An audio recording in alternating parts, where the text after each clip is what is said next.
या वारी सोहळ्यात आम्हाला भेटला एक खास कलाकार जो ह्या संपूर्ण वारी सोहळ्यात अनोखे रंग भरतोय. आपल्या अक्षरांनी आपल्या चित्रांनी वारकऱ्यांना आनंद देतोय. त्याच्याशी संवाद साधलाय एबीपी माझाच्या वारकरी शिवलीला पाटील यांनी.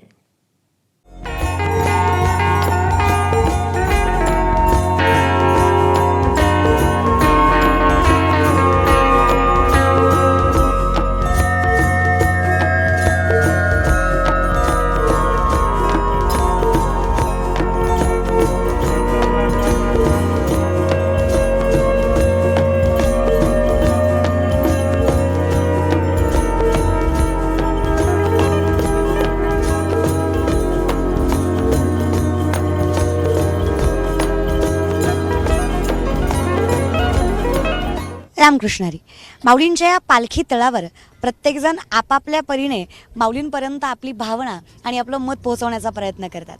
अगदी त्याच सामर्थ्यानं ही मंडळीसुद्धा आपल्या अक्षरांच्या माध्यमातून, कारण आम्हा अक्षराचीच रत्न असं महाराजांचं मत आहे, आणि हेच अक्षरांचं रत्न घेत ही मंडळी इथे माऊलींच्या पालखी तळावर फलटण येथे आपली ही सेवा रुजू करतायत.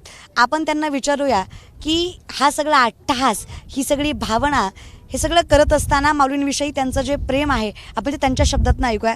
रामकृष्णारी दादा, 5 मिनिटांमध्ये तुम्ही हे इतकं सुंदर पांडुरंग परमात्म्याचं अक्षरासहित इतकं सुंदर स्वरूप काढलेलं आहे.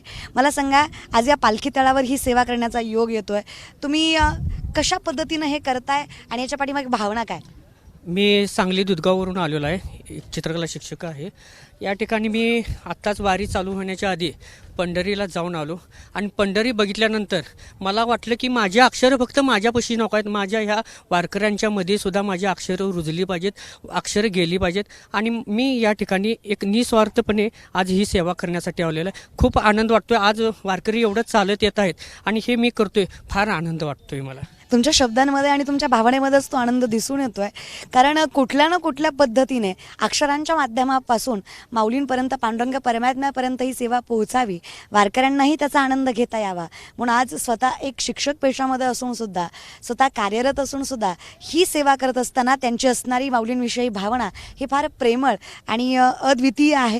खरं तर हे तुम्ही माऊलींची कृपाच आहे. कुठल्या ना कुठल्या कृपेतनं माऊली माणसाला परिपूर्ण करतात. माऊलींची कृपा आहे की एवढं सुंदर तुम्हाला चित्रकला आणि एवढं सुंदर माऊलींपर्यंत या शब्दांच्या माध्यमातून, चित्रांच्या माध्यमापर्यंत पोहोचता येतं. मला सांगा, आता नाही म्हटलं तरी ग्राफिक्स फार आलेत, आता हे राहिलं नाही आहे, जे हातांचं कष्ट आहे हे फार कमी होत चाललं आहे, याविषयी तुमचं काय मत आहे? मला असं वाटत नाही, हाताला कष्ट हे भरपूर आहे, करणाऱ्याला काम हे भरपूर आहे. कारण माझे गुरु पद्मश्री अच्युत पालव सर यांना आत्ताच भारत सरकारचा पद्मश्री मिळाला. त्यामुळे या ठिकाणी काम कमी आहे किंवा काय असं काय नाही, काम करणाऱ्याला हे भरपूर काम आहे. त्यामुळे काम करत राहावं. विठ्ठल हा प्रत्येकाच्या हाताला हे काम देत आहे आणि नेहमी देत राहील, कारण या महाराष्ट्रावर आणि या देशावर विठ्ठलाची शक्ती आहे.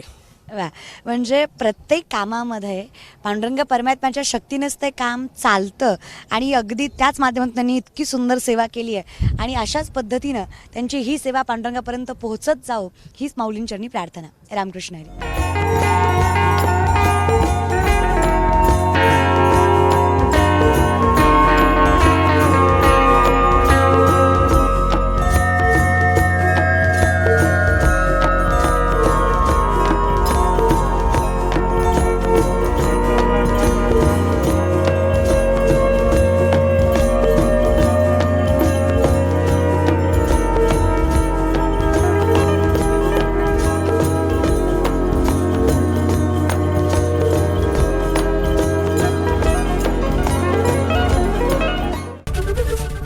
एबीपी माझा, उघडा डोळे बघा नीट.